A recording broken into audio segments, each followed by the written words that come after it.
আসসালামু আলাইকুম রহমতুল্লাহি বরকাতুহ। আপনারা কেমন আছেন?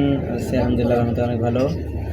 আপনারা আমার তো আরেকটা চ্যানেল আছে, যারা জানেন তো যারা জানেন না ইনশাআল্লাহ কমেন্ট বক্স না সরি ডেসক্রিপশন বক্সে আমি লিঙ্ক দিয়ে দিব, দেখে আসবেন।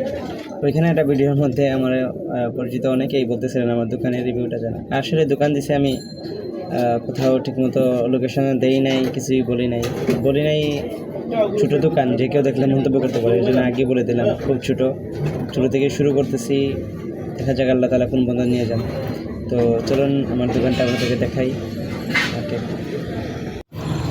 জি, এইটা হলো এই যে বন্ধ জামে মসজিদের সামনে যে সাউথ ইস্ট ব্যাংকটা দেখতে পেতেছেন, ইসলাম ব্যাংকের সাথে এইটার ঠিক অপোজিট সাইডে এই যে ছোট্ট যেটা দেখতেছেন গুহা, এটা হলো আমার দোকান। যে বিকাশ চালু হয় না এখনও, ছোটোখাটো দোকান দেখতে পেতেছেন। এখানে যা যতটুকু পারছি রাখছি, আরও আপডেট করবো ইনশাল্লাহ আস্তে আস্তে, কিছুদিন হয়েছে মাত্র।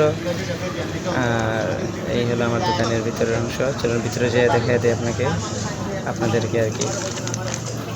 এখানে কিছু বিস্কিট আছে, কিছু পানীয় জিনিস আছে, আর গরমের জন্য ফ্যান, আর সামনে কফি মেশিন আছে। আর ফ্রিজটা দেখা দেয় আগে সামনে।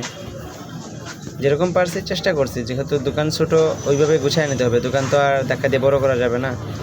এই হলো ফ্রিজ, আর এই পাশে আছে যে কফি মেশিন। তো এই হলো আমার দোকান, যেটা দেখাইলাম অল্পর মধ্যে আর কি শুরু করছি। আল্লাহ যদি তৌফিক দেন ইনশাআল্লাহ পরে আস্তে আস্তে বড়ো হবে, দোয়া করবেন। আর আজকে শুক্রবারের জন্য অন্যান্য দোকানগুলো খোলা না বন্ধ সব, তাই আমিও খুললাম। সব বন্ধ, আমি খুলি। বসলে তো লাভ, ঘরে বসে শুধু মোবাইল চালানি এসে এত দোকানে বসে থাকা ভালো। যাই হোক, ইনশাআল্লাহ দোয়া করবেন। চলতেছে আলহামদুলিল্লাহ ভালোই। বিকাশটা একটু দেরি করতেছে, আসলে ইনশাআল্লাহ আরও বেশি হবে। ওকে, ভালো থাকবেন। আসসালামু আলাইকুম রহমতুল্লাহি বরকাতুহু।